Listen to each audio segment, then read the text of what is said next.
Hi there, we're here at Hamble Point Marina and we're just at our home actually. So if you just turn the camera around there, you'll see those are the Parker Adams offices.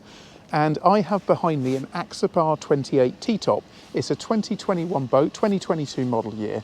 And I have a confession to make. I have never ever been on an Axopar T-Top, but I've been on a lot of cabins. Everyone who knows the channel knows that I actually got an Axopar 28 cabin myself, so I know the brand incredibly well, love the boats. But I thought what's quite interesting is to actually go on board this boat, have a good look over it, see the similarities and differences when I've never actually been on one before. So let's crack on with the walkthrough tour.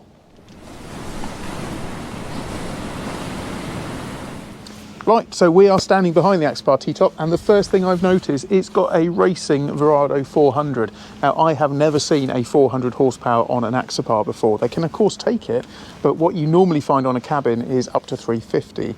But this has got the 400 racing, but it is under warranty until 2027. So it's got a huge amount of peace of mind there for the future owner, knowing you have a beast of an engine. In terms of performance, well, the first thing to note is the fuel economy will be very, very similar because the engine's working less hard at a cruise speed, but I would imagine this will have a top speed getting on close to 50 knots. So this will have amazing sparkling performance. This is based on the Mark II, Mark III Axopar 28 hull. Just to explain the differences, it's quite nice when it's out the water to point this out. I've got a Mark II myself, and I'm always conscious that when you turn away from a pontoon, the bathing platform can actually get knocked because it's fairly exposed. On the Mark III, they address that, and they put this extra rubbing band lower down, which protects the back. And it's a really, really nice thing that they changed on the Mark III. Apart from that, from a hull point of view, Mark II's and Mark III is exactly the same. So the transom of this looks exactly like a 28 cabin. The hull form is exactly the same brilliant performance, great seakeeping capabilities, but of course with the 400 this will fly. First thing to note is that this has got a synthetic decking all the way throughout, so it's a grey decking which has got custom logos throughout it, and of course this is a Brabus line as well, and that's picked up in multiple areas around the boat. What I'll do, I'm going to go up the ladder. Not quite sure how you're going to follow me up here, but let's go up and have a look around. Okay, so I mentioned earlier this is the first time I've been on board this boat, so as I notice things, I'm going to point them out. Nick's trying to be very smooth here, you've done that very well, coming up a ladder without falling off. The first thing I noticed, I said there's details. If you look down there, CNC etched into the flooring is the Brabus logo. That looks absolutely fantastic. And as part of the Mark III package, when they brought out the Mark III, they changed the colour options, and this petrol blue was available as an option. And I think it complements the boat really, really well. The grey, the blue and the white hull makes this boat look incredibly sharp. I think it was standard. All the boats had this ski pole, or if it wasn't standard, everyone fitted it, and it gives that really chunky bit at the back, but also gives quite a lot of protection when you're walking around the boat, because it has a big open back.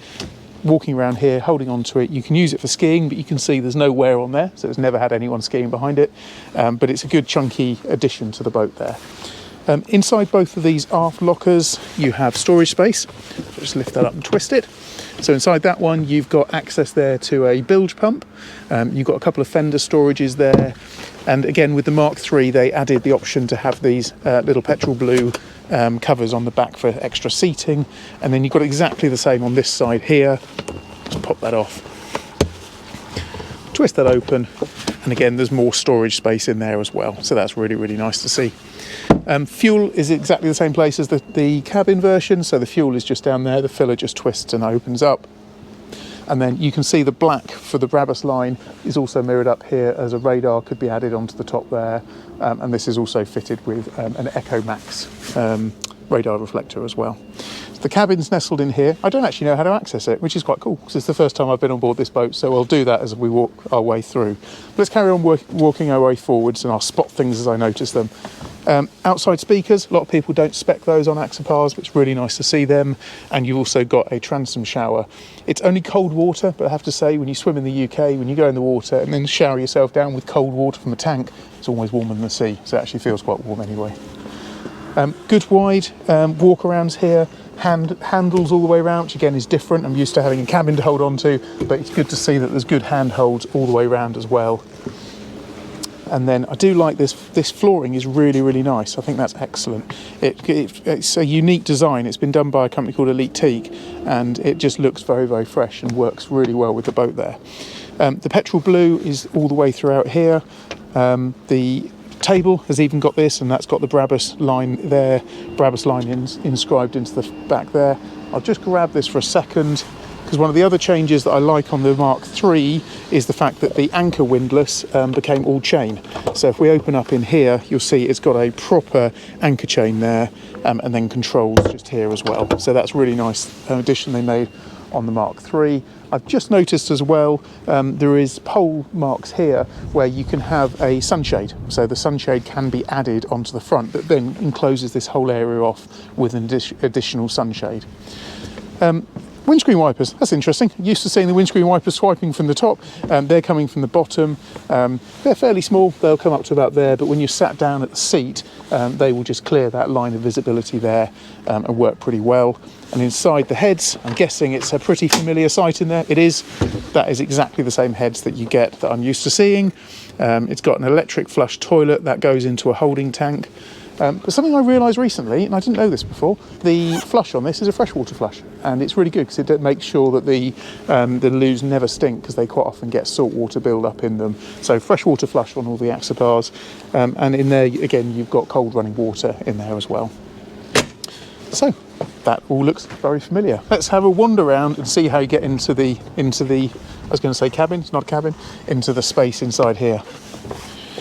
So the great thing about this, and why I think actually it's a really good option, is at the moment it's in fully enclosed mode. So people talk about the Axopar as being a boat that you can use in all seasons. There's no reason on the T-Top that you can't still use it in all seasons, because by having the cover around it, you're totally protected. If it's really rough weather, you've got actually a lot more height and you can stand up to drive it, but you've still got no wind noise, you've got no wind buffeting, and you're staying completely dry. So let's have a look down here. So there's a zip down here. Swing that round to the top and then step in. I think I'll probably go in there and have a look. So this actually, because I've got more headroom height on here, it feels very, very light. And you've got 4 seats along the back. That surprised me. I would have expected there to have been 3 seats along the back there. So you've got 4 seats there. And I like the fact that each one of those seats is actually completely, it's exactly the same as the Helm seat, so it's a moulded seat. What Axopar could have done is just put one bench along the back there, but I like the fact that you've got those 4 separate seats, and then you've got 2 seats here for a Helm and a co-pilot.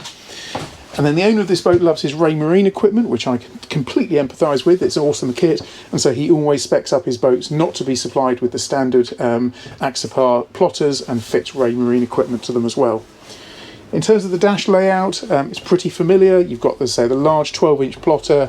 You've got a large Mercury display. That's bigger than I was expecting to see. Normally they're just a 4-inch display. I think that's a 7-inch Mercury display there. Fly-by-wire throttles. A nice scan strut wireless phone charger, the trim tab on the joystick, that's the same, bow thruster, fusion control, big large ICOM radio there, again that's bigger than the normal one fitted, and then you have here an ICOM external interface box. I'd like to tell you what that was, I'm not entirely sure, but it has one, so that's great. You also have here a remote control for the windlass and also the bow thruster. The nice thing about having a remote control for the bow thruster, of course, is if you are single-handed and you step out the side and put the rear line on straight away, have that hanging around your neck, you can then bring the bow in case it moves out in the wind. So that's a really nice feature to have on there. But in terms of the rest of the dash, it's very functional. I like use of extra bit of storage space inside here. There's more speakers down there as well. And of course, because it's the Brabus line, you've got the Brabus logo there, and you've also got the Brabus logo just on the grab handle there. So a nice space, and as we look forward here, I'll get Nick on camera now, if Nick wants to be on camera. This is Nick, one of our brokers. And yeah, the visibility is great, and I can understand there why those windscreen wipers work, because if you're sat here, your field of vision is perfect here, but of course with people just chilling at the front like Nick's doing there now, you've got great visibility, you're looking through glass, so your visibility is excellent all around. But as I said, if you want to drive this boat more like a rib and stand up, then that's where, I know I'm only about 5'9", 5'10", but my visibility line goes straight through the middle here and gives you a nice view, so which would feel much more like you're driving an open rib or driving an open boat. But of course this has also got a cabin, and it's hidden, and I need to work out how to get into it. So there's space for a table at the back here, so there's a teak table which is just there. That will go onto the top there. and then you've got these 4 seats, and by the look of it, 2 of these seats lift up. So let's have a look, see how this works. So what I'm going to do is just pop this. In fact, Nick, can you just come down and grab that? Oh, it's going around the other side. It's like Challenge Annika, this is. So I'm here, hold on to that. Maybe I should have tested this before I came onto the walkthrough tour. So I think we just lift that up. There you go. So you just lift that catch up and lift that all the way up there. And then inside there, you've got the cabin. Now that cabin looks basically exactly the same, but accessed slightly differently as the Axopar 28 cabin. That's really cool. You've got the same battery switches are down there. You've got a step as you go inside, and actually it's a really cosy place.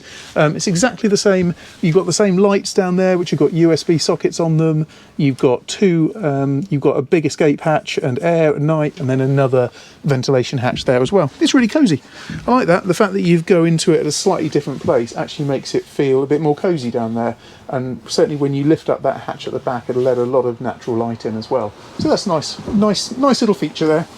And it's nice that on a boat that people, if you're looking for a boat that you don't want all of the enclosedness of the Axopar cabin, but you like a rib, you like to be out in the air, and actually having the option to stay on board is fantastic. I like that. Okay, a couple more things. Under the seats, Axopars normally like to hide a couple of little secrets. So if we lift that up there, you'll see there's a fridge. So there's a fridge under that one. And then normally there's a sink under this one. There it is. There's a sink under there. Actually, and that's clearly where the owner keeps the key as well. Although you'll be hard pushed to steal it when it's blocked off at the top here. So that's, yeah, it's nice. I have to say the extra height that you have here on the headroom really is nice. I've got full headroom height there, and yeah, great visibility all the way around. So let's go back out and make our way forward, and I shall just talk a little bit more about the boat. So hopefully that's worked as this is the first time I've been on a T-Top. I really like it. It's different, and that's what I like. I feel it's much more for someone who wants that open air boating experience, but still wants to go on the water with a heads and with a back cabin as well. So it's really, really nice. This model, as we've spoken about earlier, it's fitted. I've just noticed 2 more speakers. There's 4 speakers outside. It's a proper party boat. So this model is fitted with that Mercury 400. I've never seen another Axopar with a 400. I'm pretty certain there's not another T-Top in existence with the 400. There might be, but it's pretty rare. That engine is under warranty until 2025. And the boat is presented, 2027, thank you, Nick. But the boat is presented in really, really lovely condition. It feels absolutely brand new, really, really well looked after. And I've just noticed also there's a very, very bright LED light bar at the top there for use when you're in the marinas, or perhaps if you're trying to find a berth late at night. Don't use them when you're running along. Some people complain about that, but it's very, very good for mooring up late in the evening. So I think that's pretty much everything. That's hopefully been pretty comprehensive on this T-Top. It's a great option. You're thinking about a big rib, but you want the option of having a head and a sleeping accommodation. This is the boat for you. So thanks as always for watching. Hope you've enjoyed it. Please remember to like, subscribe to the channel, and I will see you on the next walkthrough tour very, very soon. Many thanks.